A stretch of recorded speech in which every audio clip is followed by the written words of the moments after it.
The Green Pedalway runs from Bowthorpe along Earlham Green Lane, over the outer ring road and then to Earlham Road, then to West Pottergate, under the inner ring road, then along Pottergate, into the city centre, and the journey finishes on St Andrew's Plain.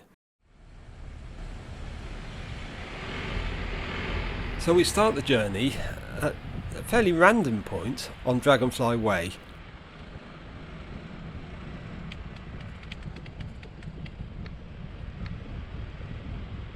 Dragonfly Way is actually a part of the Bowthorpe cycle network, which is quite good.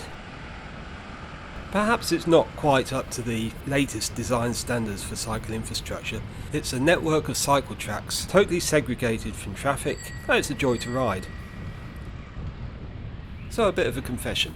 I've known Bowthorpe for a very long time, well over 20 years, and well before the Pedalway project. And I've always thought of the way from Mayfly Way through to Earlham Green Lane as being through the Bowthorpe Centre. It was only when I came to do the editing for this video, and I looked again closely at the Pedalway map, that I discovered the obvious desire line isn't the way we're supposed to go. So that's a long way around of saying I got this bit wrong. There's a junction coming up where we're supposed to turn right and actually bypass the Bowthorpe Centre entirely. But I doubt many people will want to do that, because the Bowthorpe Centre is the obvious destination for most people coming to this part of town. Now there are a couple of very small, obscure signs that tell you can't do several things here, like smoking or riding a bike. But also there are no signs to actually direct you along the proper route of the Green Pedalway. So it's really no surprise that most people come this way. And as you can see, I'm not alone. But as this is a video to show the Green Pedalway, we'll go the correct route. So we'll go back to the junction and follow Wendy.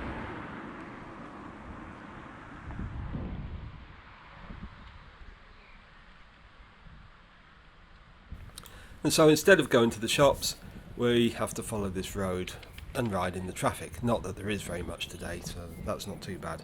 Now, although the entrance into the Bowthorpe Centre from Mayfly Way was pretty obvious and obviously designed to work like that, the other side is nowhere near as good, and getting from the Bowthorpe Centre shops to Earlham Green Lane is a bit of a mess. There's no signs to tell you where to go, you have to ride through a loading bay, but despite that, of course, it's the way most people want to go, and therefore it's the way most people do go.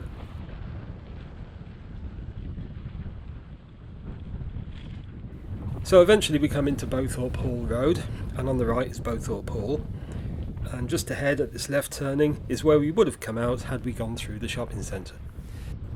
This part of the route leading to Earlham Green Lane was converted a few years ago into a bus lane, with a narrow footpath on the side. For some reason it's never seen a bus, it's never been opened, and as you can see further up the road it's barricaded off. This guy coming towards us has actually just come from the fields on the right, but he's doing what most people do at this point, and he's riding on the pavement and will probably go right into the Bowthorpe Centre. Anyway, that's the end of the diversion around the Bowthorpe Centre, and so with a quick bit of editing we're back to the original ride. It does seem strange that no thought seems to have been given as to how the Green Pedalway would connect into the Bowthorpe Centre from this side. Yes, you can get there by going through the loading bay, which is what most people do. When this section was rebuilt a few years ago to make bus lane, hardly any thought seems to have gone into where cyclists are supposed to go, or how the Green Pedalway is supposed to work at this point. It's certainly not very obvious. Anyway, we're past this strange little bus route that's never had a bus on it, and we rejoin the original Earlham Green Lane. This is a nice section now, it's traffic free, lots of trees, birds singing, stuff like that. This whole section is uphill. This is as we're climbing out of the Yare Valley. No, it's not a killer, it's not a really steep hill, but it does go on a while.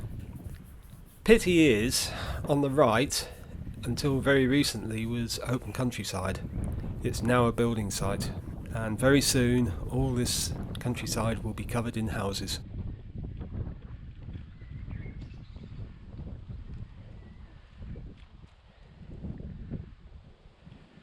But at least this little bit of woodland will stay. They're keeping that.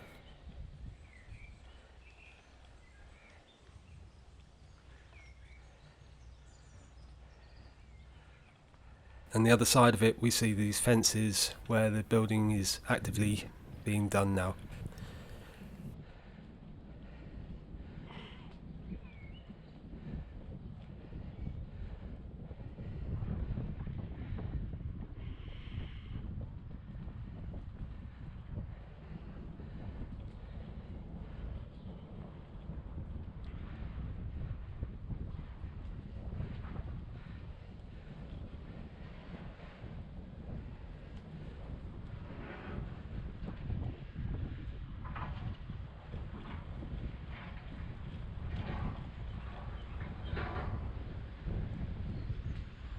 At the top of the hill we meet some development that's already been done, and we have to cross Saxon Coat Road, which brings with it the Purple Pedalway.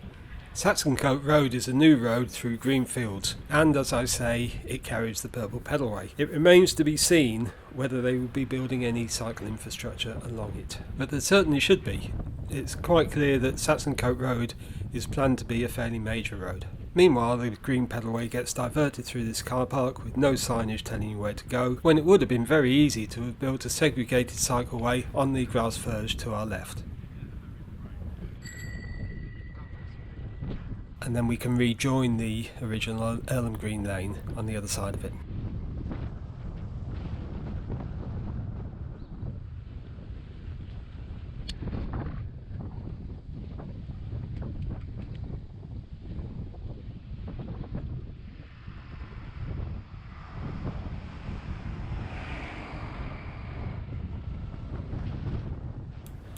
The Purple Pedalway leaves here, off to the left, and we have to be careful not to hit these concrete blocks, which are presumably designed to keep motorbikes off the cycle track. They're a bit dangerous though. If you didn't see one of those, particularly at night, you could hurt yourself. And then we rejoin the road. This section of Earlham Green Lane is actually very quiet, and it's fine to ride on the road here. It's actually a no-through road because behind me now is a bus gate, and only buses serving Bowthorpe can go that way. We've left the 1970s Newtown architecture of Bowthorpe, and we're now into West Earlham. Norwich is a bit like an onion in that it consists of a series of concentric rings around the centre. The further out you go, the newer the buildings, and we are now in the post-war development area, which was mostly council houses.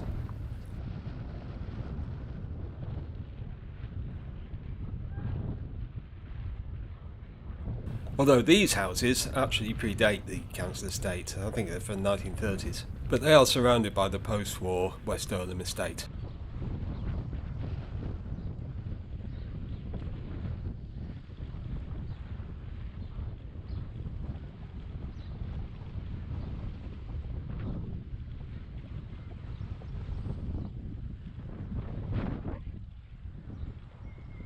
So we're coming up for Earlham Lane now, which brings a lot of traffic from the Earlham Road. So at this point, the off-road shared use pavement starts again. Then we cross over the quieter part of Earlham Lane and ride along Earlham Green Lane.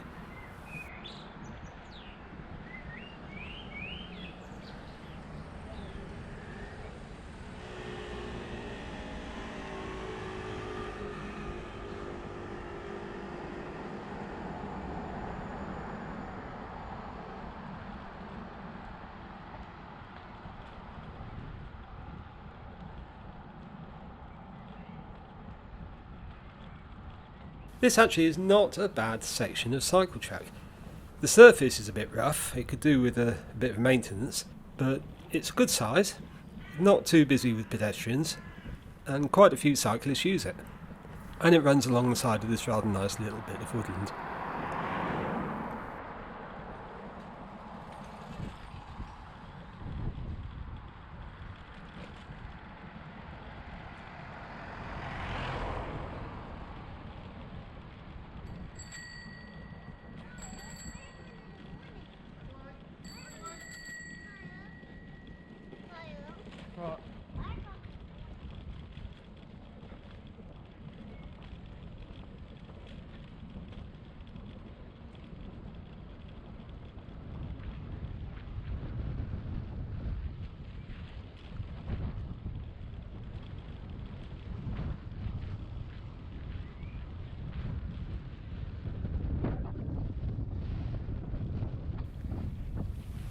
There is this slightly substandard junction with a side road though, so take a bit of care going across here. There is a speed table and it is clearly marked, but the road has priority.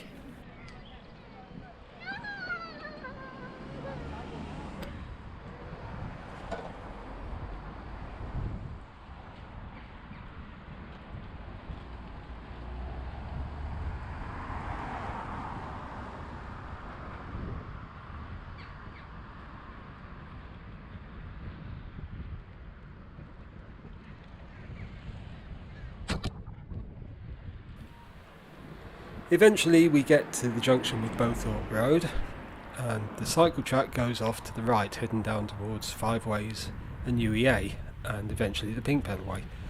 But we don't go that way. We join the road now and ride along Bowthorpe Road for a short distance. The road is actually traffic calmed here, it's a 20-mile-an-hour limit, but the traffic can be quite heavy. I suspect this is only a temporary arrangement, although it's been here quite a long time now, because if you follow the cycle track down to Five Ways, it joins Earlham Road, and then there's a short section of Earlham Road down to the Ring Road with no cycle infrastructure at all. There's plenty of room to build an off-road cycle track down there. It's never happened, but that does look like the way the Green Pedalway is supposed to go.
After a short time we turn right into Gypsy Lane.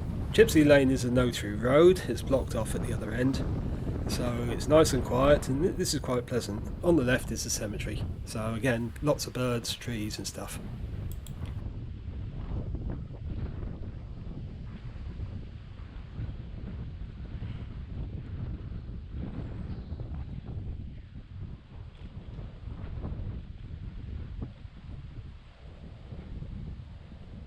Keep an eye out for pedestrians with little dogs on long leads, give them plenty of room.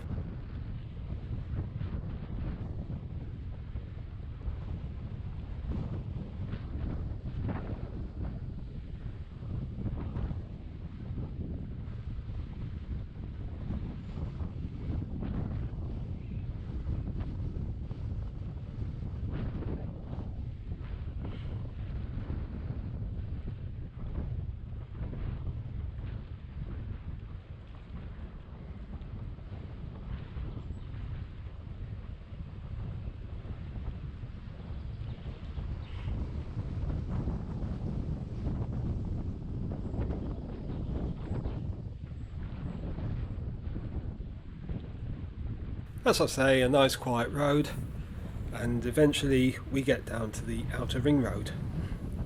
A short section of little cycle track, and then we have a toucan crossing to get across.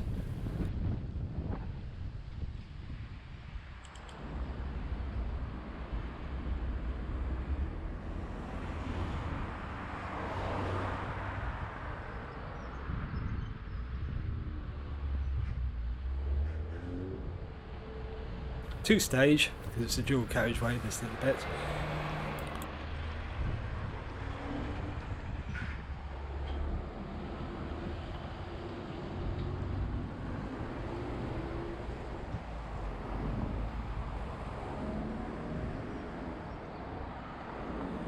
And then we turn right and enter Earlham Road on the shared use pavement.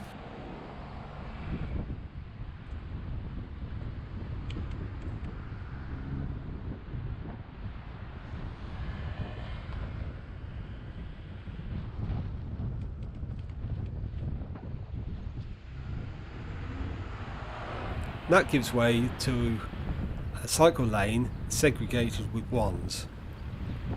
Now, this isn't bad, but the wands have black bases which sit well within the cycle track, and they are something of a hazard. We've heard of several people now who have hit those and come off and had some kind of injuries. You've really got to keep your eyes open for those, and if you're riding a fairly wide cargo bike down here, that would be difficult. Or it wouldn't be too bad if people didn't park in it, which, despite the double yellow lines, happens quite a lot. Those ones should be on the white line, not within the cycle track.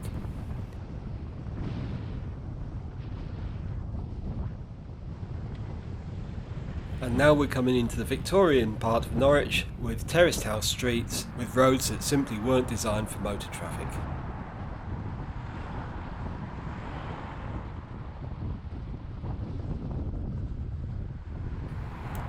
Now this bit's downhill, and you can get quite a good speed up down here, but watch out for the pedestrian crossings. I had to do a bit of a sharp stop for these guys.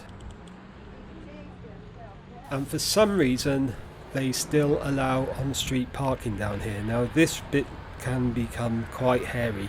The traffic down here can be really heavy, and although it is 20 miles an hour, there are buses down here as well, and two buses can only just about get past. The problem is, in this part of town, is that people don't have anywhere off-road to put their cars, and so they still allow on-street parking down here. But it's really not good.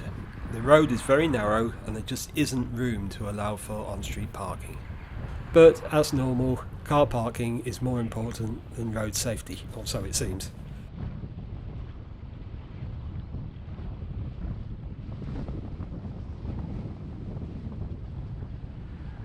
Watch out for the cigarette smoking barrel bike rider.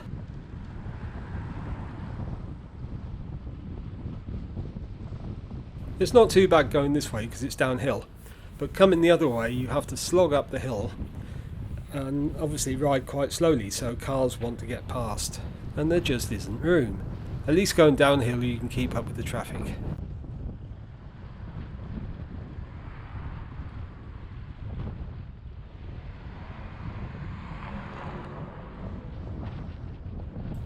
And then we get to the West Pottergate junction, where we turn left. Now this was all remodelled a few years ago and it's been made a lot better, but some people do get confused with the way you're supposed to use this junction. And many cyclists will take to the path here and go across the pedestrian crossing and then straight ahead into West Pottergate. The way you're supposed to go is to go just past Earlham Road and then take a left by the pedestrian crossing. But it takes us into West Pottergate, which is a lovely low traffic road leading directly into the city centre. The West Pottergate junction is actually an interesting place because it marks the divergence of two routes into the city centre, either this way via West Pottergate or up Earlham Road. And Earlham Road actually climbs a bit of a hill here and takes you up to the higher level by Chapelfield Gardens, notable for being at the top of Grapes Hill. And if you're entering the city, you really want to be on either route here, because if you're heading the way we're going towards Exchange Street and the north of the city, then you want to be on the lower level at the bottom of the hill. But if you're heading towards Chapelfield Gardens or Theatre Street, you really want to go up the hill and be at the higher level.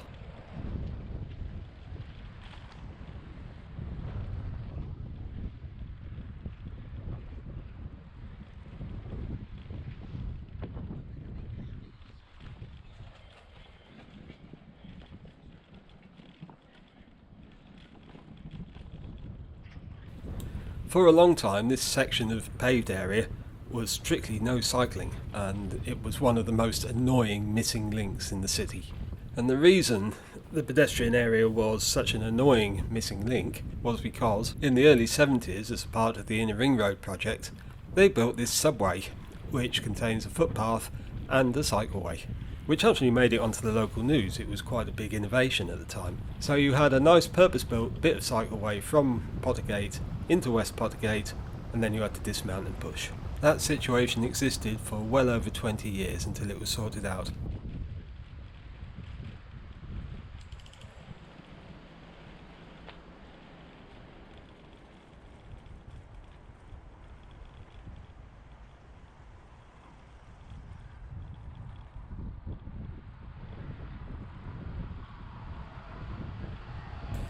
and once across the inner ring road we're into the ancient core of Norwich. Pottergate still has cobbles, although if you're a real pedant you'll know that they're not really cobbles, they're stone sets. But anyway, they're bumpy.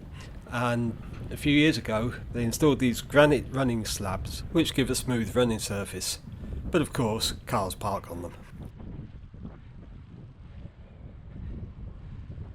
Had the 1945 plan for Norwich been carried out, most of Pottergate would have become quite a major through route, which was due to be widened, and from this point on all the old buildings on the right hand side would have been wiped away, right through to its junction with Exchange Street, and that might explain the gap in the buildings, although I think also Hitler had a go at it during the war.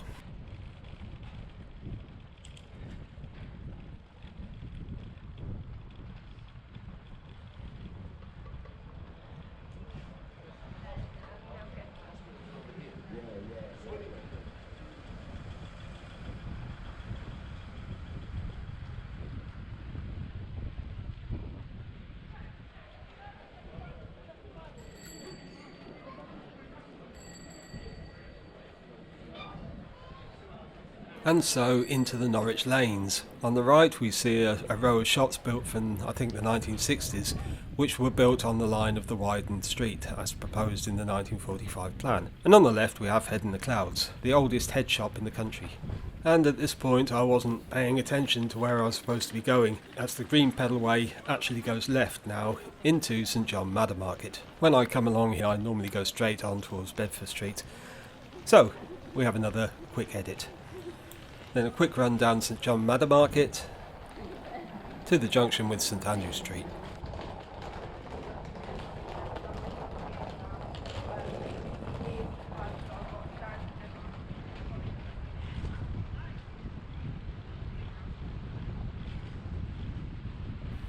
At the bottom we turn right into St Andrew Street.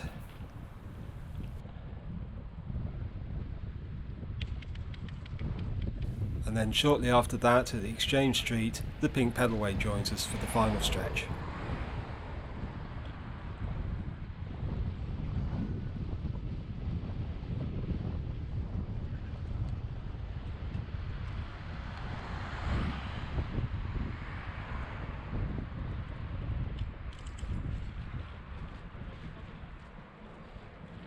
This trip finishes when we reach St Andrew's Plain.